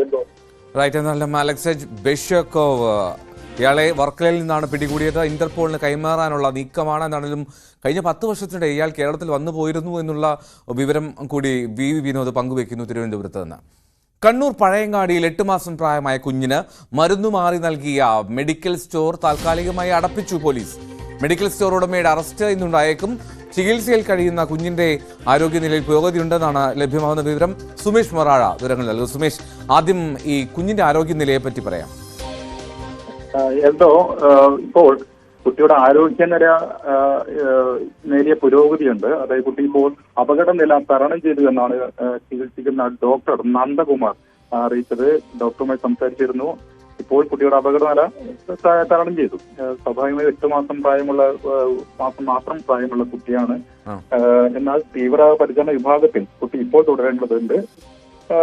അല്പ ദിവസം കഴിഞ്ഞു കഴിഞ്ഞാൽ ഡിസ്ചാർജ് ഉൾപ്പെടെയുള്ള കാര്യങ്ങളിലേക്ക് ഡോക്ടർ നീങ്ങും എന്നാണ് ഇപ്പം ഡോക്ടർ അറിയിച്ചിരിക്കുന്നത്. ഓക്കെ, ഇനി ആ മെഡിക്കൽ സ്റ്റോർ, അതായത് ഈ ഇത്തരത്തിൽ മരുന്ന് മാറി നൽകുന്ന സാഹചര്യം, അതായത് അധിക ഡോസിലാണ് മരുന്ന് കുട്ടിക്ക് നൽകുന്നത്. ഡോക്ടർ ഒരു മരുന്നിന്റെ കുറിപ്പടി കൊടുത്തു, ആ കുറിപ്പടിക്ക് പകരം കൊടുക്കുന്ന മരുന്ന് അതിന്റെ കണ്ടന്റ് പോലും നോക്കാതെ അധിക ഡോസിൽ നൽകുന്ന ഒരു സാഹചര്യം എന്നൊക്കെ പറയുമ്പോൾ ഈ മെഡിക്കൽ സ്റ്റോറിൽ സാധാരണ ജീവനക്കാർ മാത്രമാണോ അതോ യോഗ്യത ഉണ്ടായിരുന്ന ആളുകളായിരുന്നോ, ലൈസൻസ് ഉള്ള ആളൊക്കെ ഉണ്ടായിരുന്നോ മെഡിക്കൽ സ്റ്റോറിൽ? അതായത് ഇന്നലെ ഈ രക്ഷിതാവോട് ഈ കാര്യം സംസാരിച്ചു. അത് എങ്ങനെയാണ് അവിടെ സംഭവിച്ചത്, അത് നിങ്ങൾ അന്വേഷിച്ചോ, അത് എക്സ്പീരിയൻസ് ആയ ആളുകൾ തന്നെയാണോ അവിടെ ഈ മരുന്ന് എടുത്തു കൊടുക്കുന്നതുമായി ബന്ധപ്പെട്ട് അവിടെ പ്രവർത്തിക്കുന്ന ഉൾപ്പെടെ കാര്യങ്ങൾ ചോദിച്ചു. അപ്പോൾ രക്ഷിതാവ് തന്നെ പറയുന്നു അതിന്റെ മുതലാളി ഇദ്ദേഹത്തോട്, അതായത് ഇതിന്റെ ഓണർ ഇദ്ദേഹത്തോട് സംസാരിച്ചിട്ടുണ്ട്. അതായത് ചെറിയ പിഴ സംഭവിച്ചിട്ടുണ്ട്. അതായത് സല്ലാത്ത ഒരു കുട്ടിയാണ് ആ മരുന്ന് എടുത്തു കൊടുത്തത്, ഒന്ന് ക്ഷമിക്കണം എന്നാണ് ഈ രക്ഷിതാവോട് തന്നെ ഈ ഇതിന്റെ ഓണർ സംസാരിച്ചത്. അതായത് ഇസ്മയിൽ എന്ന് പറയുന്ന ഓണർ സംസാരിച്ചത്. അതിനർത്ഥം സ്വാഭാവികമായിട്ട് അവിടെ എക്സ്പീരിയൻസ് ഇല്ലാത്ത എക്സ്പീരിയൻസ് ആയ ആള് അവിടെ അത്തരം പ്രവൃത്തികൾ ഏർപ്പെടുന്നില്ല എന്നുള്ളത് തന്നെയാണ്. അത് മാത്രമല്ല, ഇന്ന് അവർക്ക് പ്രാദേശികമായി അന്വേഷണം നടത്തിയപ്പോൾ കിട്ടിയ വിവരം, ഇതിന് മുൻപും ഇത്തരം ഒരു മരുന്ന് മാറുകയുമായി ബന്ധപ്പെട്ട ഒരു വിഷയം അവിടെ ഉണ്ടായിട്ടുണ്ട്. എന്നാൽ ഇതിന്റെ അധികൃതർ, അതായത് മെഡിക്കൽ ഷോപ്പുമായി ബന്ധപ്പെട്ട് അവർ അതിനെ ഈ വാർത്തകളിൽ നിന്ന് മാറ്റി നിർത്തി താൽക്കാലികമായിട്ട് ഒരു പരിഹാരം കണ്ടെത്തണം എന്നാണ് പറഞ്ഞിട്ടുള്ളത്. സ്വാഭാവികം അത്തരത്തിൽ മരുന്ന് മാർഗവുമായി ബന്ധപ്പെട്ട വിഷയം ഈ മെഡിക്കൽസ് തന്നെ ഇതിനു മുമ്പ് ഉണ്ടായിട്ടുണ്ട്. അപ്പോൾ ഇത് ആദ്യമല്ല എന്നുള്ളതാണ് പ്രധാനപ്പെട്ട കാര്യം. സുമേഷ് പറയുന്നത് പോലെയാണെങ്കിൽ ആ കടയുടമയ്ക്കെതിരെ കൃത്യമായുള്ള നടപടി സ്വീകരിച്ചേ മതിയാകൂ. ഇത് നിസ്സാര കാര്യമല്ല, ജീവന്റെ വിലയുള്ള കാര്യമാണ്. അതിലാണ് ഇത്രമാത്രം വലിയൊരു അനാസ്ഥ പ്രകടമാക്കിയത് എന്നുള്ളതാണ്. എന്നാലും വലിയ പ്രതിഷേധമുണ്ട്. കട താൽക്കാലികമായി അടപ്പിച്ചിട്ടുണ്ട്. ഇനി പോലീസ് ഈ കടയുടമയുടെ അറസ്റ്റ് ഇന്ന് തന്നെ രേഖപ്പെടുത്തുമെന്നാണ് മനസ്സിലാക്കാൻ കഴിയുന്നത്. സുമേഷ് മൊറാഴിയാണ് കണ്ണൂരിൽ നിന്ന് ഞങ്ങളുടെ പ്രതിനിധി വിവരങ്ങൾ പങ്കുവച്ചത്. പാലക്കാട് അഞ്ചുമൂർത്തി മംഗലത്ത് യുവാവിനെ സുഹൃത്ത് കുത്തിക്കൊന്നു. അഞ്ചുമൂർത്തി മംഗലം സ്വദേശി മനുവാണ് കൊല്ലപ്പെട്ടത്. സുഹൃത്തും അഞ്ചുമൂർത്തി മംഗലം സ്വദേശി കൂടിയായിട്ടുള്ള വിഷ്ണുവിനെ പാലക്കാട് വടക്കഞ്ചേരി പോലീസ് കസ്റ്റഡിയിലെടുത്തു. പണമിടപാട് സംബന്ധിച്ച തർക്കമാണ് കൊലയിൽ കലാശിച്ചതെന്നാണ് പോലീസ് പറയുന്നത്. മൃതദേഹം ആലത്തൂർ താലൂക്ക് ആശുപത്രി മോർച്ചറിയിൽ സൂക്ഷിച്ചിരിക്കുകയാണ്.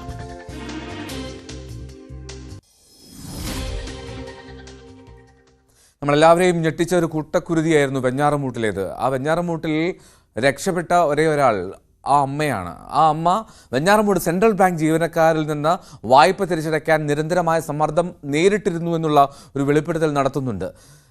ആശുപത്രിയിൽ നിന്ന് ഡിസ്ചാർജ് ആയ ശേഷം ഭർത്താവ് അബ്ദുൾ റഹീമിനോടാണ് ഷെമി ഇക്കാര്യം പങ്കുവച്ചത്. പേരമലയിലെ വീട്ടിൽ ഇനി താമസിക്കാൻ തനിക്ക് കഴിയില്ല എന്നും അഫാന്റെ മാതാവ് ബന്ധുക്കളോട് വ്യക്തമാക്കി. ജീവിതത്തിനും മരണത്തിനുമിടയിൽ കഴിച്ചുകൂട്ടിയ 17 ദിവസത്തിന് ശേഷമാണ് വെഞ്ഞാറമൂട് സംഭവത്തിൽ ജീവനോടെ അവശേഷിച്ച ഇര ഷെമി ആശുപത്രി വിട്ടത്.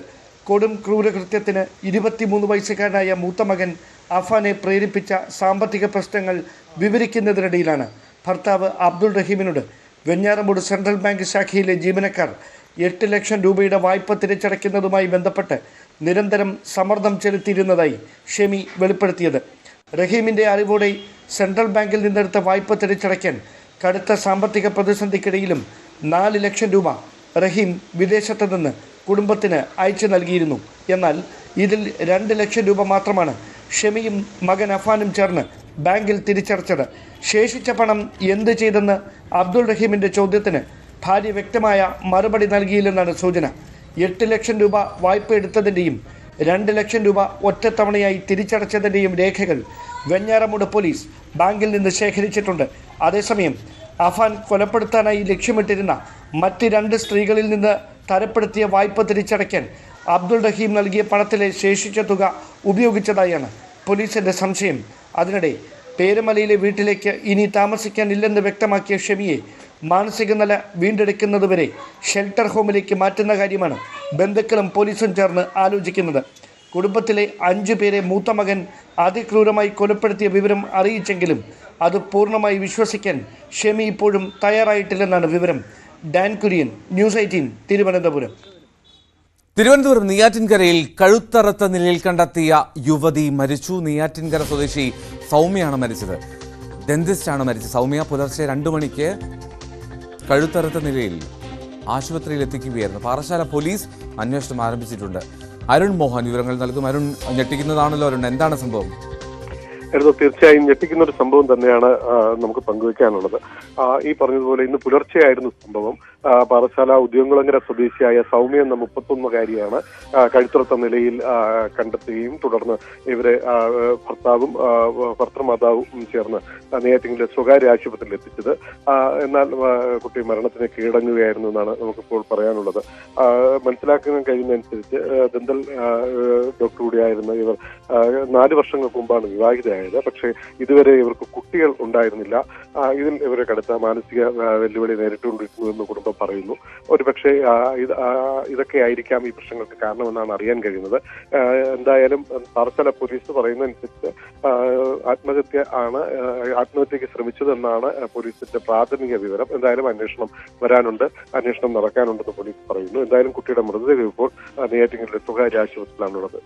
അരുൺ, അതായത് ആത്മഹത്യയാണെന്നുള്ള ഒരു നിഗമനം തന്നെയാണോ പോലീസിന്? തീർച്ചയായും അങ്ങനെയാണ് ഇപ്പോഴും പോലീസ് പങ്കുവയ്ക്കുന്നത്. അത് ആത്മഹത്യ ആത്മഹത്യക്ക് ശ്രമിച്ചതായിരിക്കാം എന്ന് തന്നെയാണ് പോലീസിന്റെ ഒരു നിഗമനം. എന്തായാലും ഫോറൻസിക് സംഘം ഉൾപ്പെടെയുള്ളവർ എത്തി പരിശോധന നടത്തും. അതിനുശേഷം കൂടുതൽ വ്യക്തത വരികയുള്ളൂ എന്ന് പറയുന്നുണ്ട്. പക്ഷേ എന്നിരുന്നാലും അങ്ങനെ തന്നെയാണ് ഇപ്പോൾ പോലീസ് ഉറച്ചു നിൽക്കുന്നത്. ശരി, കഴുത്തറുത്ത നിലയിലാണ് യുവതിയെ കണ്ടെത്തിയത്. ഡെന്റിസ്റ്റാണ് ഡോക്ടർ സൗമ്യ എന്തായാലും മരണത്തിന് കീഴടങ്ങി. കുട്ടികളുണ്ടാവാതിരുന്ന പ്രശ്നം മാനസികമായി അലട്ടിയിരുന്നു എന്ന് ബന്ധുക്കൾ പറയുന്നു. പക്ഷെ അപ്പോഴും കഴുത്തറുത്ത നിലയിൽ ഒരു യുവതിയെ കണ്ടെത്തുക, മരണത്തിന് കീഴടങ്ങുക, അത് ആത്മഹത്യയാണ് എന്നുള്ളതൊക്കെ പോലീസ് അന്വേഷിച്ച് കണ്ടെത്തട്ടെ. അരുൺ മോഹനാണ് വിവരങ്ങൾ നൽകിയത് നെയ്യാറ്റിൻകരയിൽ നിന്ന്. മധുര പാർട്ടി കോൺഗ്രസിൽ അവതരിപ്പിക്കേണ്ട കരട് രാഷ്ട്രീയ പ്രമേയം ചർച്ച ചെയ്യാൻ CPM സംസ്ഥാന സമിതി യോഗം ഇന്ന് ചേരും. കേന്ദ്ര കമ്മിറ്റി തയ്യാറാക്കിയ പ്രമേയത്തിൽ ഭേദഗതി നിർദ്ദേശിക്കുന്നതിനായിട്ടാണ് യോഗം. കണ്ണൂർ പാർട്ടി കോൺഗ്രസ് അംഗീകരിച്ച അടവ് നയത്തിന്റെ അവലോകന രേഖയിലും ചർച്ചയുണ്ടാകും. സംസ്ഥാന സമിതിയിൽ ഉൾപ്പെടുത്താത്തതിനുള്ള പ്രതിഷേധം പരസ്യമാക്കിയ A. പത്മകുമാറിനെതിരെ നടപടി ഉണ്ടാകുമോ എന്നും ഏറെക്കുറെ ഇന്നറിയാം. കൊല്ലം സമ്മേളനം തിരഞ്ഞെടുത്ത സംസ്ഥാന സമിതിയുടെ ആദ്യ യോഗമാണ് ഇന്ന് ചേരുന്നത്. അടുത്ത 3 വർഷക്കാലം പാർട്ടിയുടെ രാഷ്ട്രീയ അടവ് നയം തീരുമാനിക്കുന്നതിന് മുന്നോടിയായുള്ള ചർച്ചകളിലാണ് CPM. കേന്ദ്ര കമ്മിറ്റി തയ്യാറാക്കിയ കരട് രാഷ്ട്രീയ പ്രമേയത്തിൽ വ്യക്തികൾക്കും പാർട്ടി ഘടകങ്ങൾക്കും ഭേദഗതികൾ നിർദ്ദേശിക്കാം. സംസ്ഥാന സമിതിയുടെ ഭേദഗതി നിർദ്ദേശങ്ങൾ തീരുമാനിക്കുന്നതിനായാണ് ഇന്ന് യോഗം ചേരുന്നത്. BJPയെ ഭരണത്തിൽ നിന്ന് മാറ്റി നിർത്താൻ സംസ്ഥാനങ്ങളിലെ സാഹചര്യമനുസരിച്ച് മതേതര ജനാധിപത്യ കക്ഷികളുമായി യോജിക്കാമെന്നതാണ് രാഷ്ട്രീയ പ്രമേയത്തിന്റെ അന്തസത്ത. ഒപ്പം CPMനെ സ്വതന്ത്ര രാഷ്ട്രീയ ശക്തിയാക്കി മാറ്റാനുള്ള നടപടികൾ ഊർജിതപ്പെടുത്തണമെന്നും പ്രമേയം പറയുന്നു. കണ്ണൂർ പാർട്ടി കോൺഗ്രസ് അംഗീകരിച്ച രാഷ്ട്രീയ അടവ് നയം ഫലപ്രദമായി നടപ്പാക്കാൻ കഴിഞ്ഞോ എന്നതിന്റെ പരിശോധനയും പാർട്ടി കോൺഗ്രസിലുണ്ടാകും. അതിന്റെ ഭാഗമായുള്ള അവലോകന രേഖയും സംസ്ഥാന സമിതി ചർച്ച ചെയ്യും. സംസ്ഥാന സമിതിയിൽ തന്നെ മറികടന്ന മന്ത്രി വീണ ജോർജിനെ ക്ഷണിതാവാക്കിയതിനെതിരെ പത്തനംതിട്ടയിൽ നിന്നുള്ള മുതിർന്ന നേതാവ് പത്മകുമാർ പരസ്യപ്രതികരണം നടത്തിയിരുന്നു. ഇതിൽ പാർട്ടി എടുക്കുന്ന എന്ത് നടപടിയും സ്വീകരിക്കാൻ തയ്യാറാണെന്ന് പിന്നീട് നിലപാട് മയപ്പെടുത്തുകയും ചെയ്തു. ഇക്കാര്യവും സംസ്ഥാന സമിതിയുടെ പരിഗണനയ്ക്ക് വന്നേക്കാം. ന്യൂസ് 18 തിരുവനന്തപുരം. ചോദ്യപേപ്പർ ചോർച്ച കേസിൽ MS സൊല്യൂഷൻസിന് പുറമെ മറ്റ് ഓൺലൈൻ പ്ലാറ്റ്ഫോമുകളുടെയും പങ്ക് അന്വേഷിക്കാൻ ക്രൈംബ്രാഞ്ച് മറ്റ് 3 സ്ഥാപനങ്ങളുടെ കൂടി വിവരങ്ങൾ ശേഖരിക്കുകയാണ് ഇപ്പോൾ അന്വേഷണ സംഘം. അതേസമയം താമരശ്ശേരി ജുഡീഷ്യൽ മജിസ്ട്രേറ്റ് കോടതി കേസിൽ 1-ാം പ്രതി മുഹമ്മദ് ഷുഹൈബിന്റെ ജാമ്യാപേക്ഷ പരിഗണിക്കുന്നുണ്ട്. സെക്രട്ടേറിയറ്റ് നടയിൽ ആശാവർക്കർമാർ നടത്തുന്ന അനിശ്ചിതകാല സമരം 33ാമത്തെ ദിവസത്തിലെത്തി. 2ാം ഘട്ട സമരത്തിന്റെ ഭാഗമായി വരുന്ന 17-ാം തീയതി സെക്രട്ടേറിയറ്റ് വളയൽ സമരത്തിന് ആഹ്വാനം ചെയ്തിരിക്കുകയാണ്. അതിനാൽ തന്നെ വരും ദിവസങ്ങളിൽ മറ്റ് ജില്ലകളിൽ നിന്നും കൂടുതൽ ആശാവർക്കർമാരും ഈ സമരപന്തലിലേക്ക് എത്തിച്ചേരും എന്നാണ് സമരസമിതിയുടെ കണക്കുകൂട്ടൽ.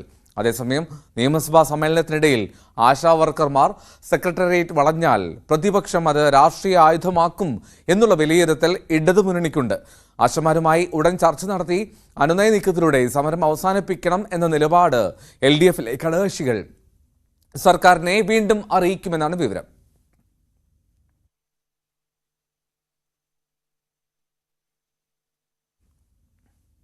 ദളിത് ചിന്തകനും എഴുത്തുകാരനും സാമൂഹ്യ പ്രവർത്തകനുമായിരുന്ന KK കൊച്ചിന്റെ സംസ്കാര ചടങ്ങുകൾ ഇന്ന് നടക്കും. വീട്ടിൽ വെച്ചിരിക്കുന്ന മൃതദേഹം 11 മണിയോടുകൂടി കടുത്തുരുത്തി പഞ്ചായത്ത് കമ്മ്യൂണിറ്റി ഹാളിൽ പൊതുദർശനത്തിന് വയ്ക്കും. ഉച്ചയ്ക്ക് 2 മണിയോടുകൂടി വീട്ടുവളപ്പിലായിരിക്കും സംസ്കാരം. 76 വയസ്സിൽ വാർദ്ധക്യ സഹജമായ അസുഖങ്ങളെ തുടർന്നാണ് ഇന്നലെ KK കൊച്ച് അന്തരിച്ചത്. മീനമാസ പൂജകൾക്കായി ദർശന ക്രമീകരണത്തിൽ പുതിയ പരിഷ്കാരങ്ങളോടുകൂടി ശബരിമല നട ഇന്ന് തുറക്കും. 18ാം പടി കയറിയെത്തുന്ന ഭക്തർക്ക് ഫ്ലൈ ഓവർ ഒഴിവാക്കി നേരിട്ട് ദർശനം നടത്താവുന്ന രീതിയിലാണ് പരീക്ഷണാടിസ്ഥാനത്തിൽ ഇത്തവണ നടപ്പാക്കുന്നത്. ഇന്ന് വൈകിട്ട് 5 മണിക്കായിരിക്കും നട തുറക്കുക. എറണാകുളം വൈപ്പിൻ ദ്വീപുവാസികൾക്ക് ആശ്വാസമായി വൈപ്പിൻ ബസ്സുകളുടെ നഗരപ്രവേശനം. വൈപ്പിൻകാരുടെ 2 പതിറ്റാണ്ടായുള്ള ആവശ്യമാണ് സഫലമായത്.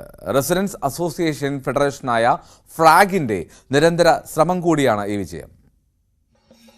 വൈപ്പിൻ ദ്വീപിൽ നിന്നുള്ള ബസ്സുകളുടെ നഗരപ്രവേശനത്തിനായി പതിറ്റാണ്ടുകളായി കാത്തിരുന്ന യാത്രക്കാരുടെ ആവശ്യമാണ് സഫലമാകുന്നത്.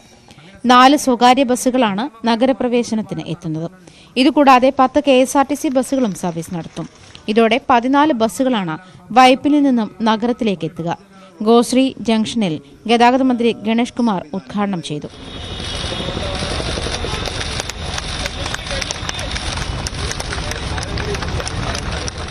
എല്ലാവരുടെയും അനുവാദത്തോടെ, ഇവിടെ സംഘടന വന്നിരിക്കുന്ന എല്ലാ വ്യക്തിത്വങ്ങളുടെയും അനുവാദത്തോടെയും അനുഗ്രഹത്തോടെയും പ്രാർത്ഥനകളോടെയും ഈ ഒരു സംവിധാനം, പുതുതായി ഒരുക്കുന്ന ഈ ആധുനികമായ നമ്മളുടെ സ്വപ്നമായ ഈ സംവിധാനം എറണാകുളത്തേക്ക് പോവുക, ടൗണിലേക്ക് പോവുക, ഓഫീസുകളിലേക്ക് പോവുക, ഇതെല്ലാം യാഥാർത്ഥ്യമാകട്ടെ എന്ന ആഗ്രഹത്തോടെ ഈ പദ്ധതി ഉദ്ഘാടനം ചെയ്തതായി അറിയിക്കുന്നു. നന്ദി, നമസ്കാരം.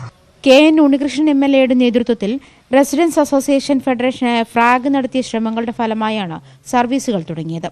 സിനിമാ പ്രവർത്തകരായ അന്നാബെൻ, ബെന്നി പി നായരമ്പലം, പൗളി വത്സൻ, മജീദ് എടനക്കാട് തുടങ്ങിയവരും ചടങ്ങിൽ പങ്കെടുത്തു. ഞാൻ പേഴ്സണലി കോളേജിലൊക്കെ പഠിക്കുമ്പം ഇതുപോലെ 2 ബസ്സൊക്കെ കയറിയിട്ടാണ് പോയിട്ടുള്ളത്. അപ്പൊ ഇത് ഇങ്ങനെ ആയതിൽ എനിക്ക് ഭയങ്കര അധികം സന്തോഷമുണ്ട്. ഒറ്റ ബസ്സിൽ തന്നെ ലക്ഷ്യസ്ഥാനത്തേക്ക് എത്തുക എന്നുള്ള ഒരു സ്വപ്നം പൂവണിഞ്ഞിരിക്കുകയാണ്. അതിൽ വളരെ സന്തോഷം. എന്തായാലും നമ്മൾ നേടിയെടുക്കുമെന്ന് ഉറപ്പായിരുന്നു. കാരണം ഞങ്ങൾ വൈപ്പിങ്ങരക്കാർ അത്ര മോശക്കാരല്ല. എന്ത് കാര്യവും ഞങ്ങൾ സമരത്തിലൂടെ നേടിയെടുക്കുന്ന ആളുകളാണ്. വളരെ സന്തോഷമുള്ള നിമിഷമാണ് ഏതായാലും ഇങ്ങനൊരു സഫലമായതിൽ. കഴിഞ്ഞ ഫെബ്രുവരി 5 ഗതാഗത മന്ത്രി വിളിച്ചു ചേർത്ത യോഗത്തിലാണ് KSRTC ബസ്സുകൾക്ക് നഗരത്തിൽ പ്രവേശിക്കാൻ പെർമിറ്റ് നൽകിയത്. 2004 ജൂൺ 5 ഗോശ്രീ പാലങ്ങൾ ഗതാഗതത്തിനായി തുറന്നുകൊടുത്തത്. വൈപ്പിൻ ദ്വീപുകാരുടെ അന്നു മുതലുള്ള ആവശ്യമായിരുന്നു സ്വകാര്യ ബസ്സുകളുടെ നഗരപ്രവേശം. നോർത്ത് പറവൂരിൽ നിന്ന് നഗരത്തിന്റെ വിവിധ പ്രദേശങ്ങളിലേക്ക് പെർമിറ്റ് നൽകിയിട്ടുണ്ട്. Kakkanad, Kalamassery medical college, fort Kochi, Vyttila, Pachalam, Lourdes ആശുപത്രി എന്നിവിടങ്ങളിലേക്കാണ് സർവീസ്. ന്യൂസ് 18 കൊച്ചി. റമദാൻ വിഭവങ്ങളുടെ വിൽപ്പന തകർക്കുകയാണ് കോഴിക്കോടൻ തെരുവോരങ്ങളിൽ. നോമ്പ് തുറക്കാനുള്ള തരിക്കഞ്ഞിയും പഴങ്ങളും വിഭവങ്ങളും എല്ലാം തെരുവോരങ്ങളിലും ഷോപ്പിംഗ് മാളുകളിലും ഉൾപ്പെടെ ലഭ്യമാണ്.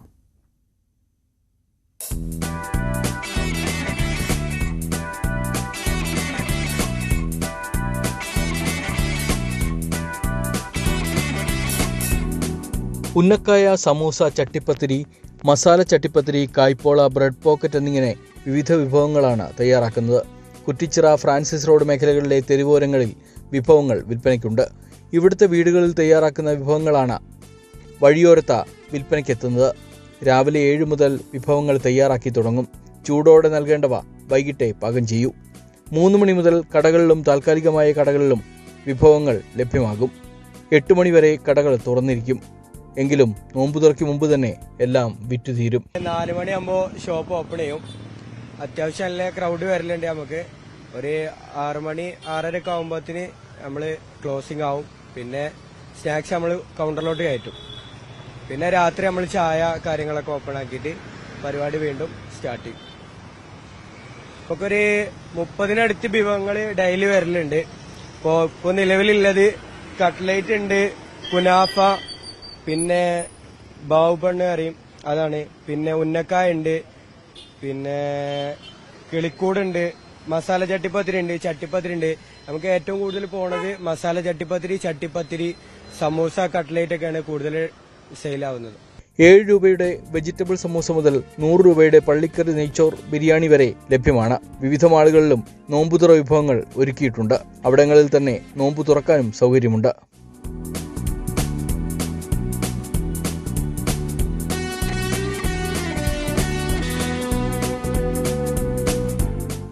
യാത്ര ചെയ്യുന്നവർക്കും സമയത്ത് തന്നെ നോമ്പ് തുറക്കാൻ സൗകര്യങ്ങൾ ഒരുക്കുന്നുണ്ട്.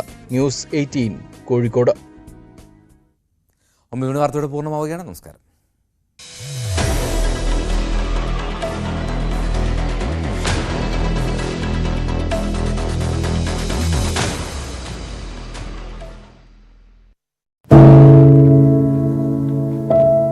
പെരുകുന്ന കുറ്റകൃത്യങ്ങളുടെ വാർത്തകൾ എല്ലാ ദിവസവും വായിച്ച് തളരുന്ന കാലമാണ് മാധ്യമപ്രവർത്തക എന്ന രീതിയിൽ ഇപ്പോൾ.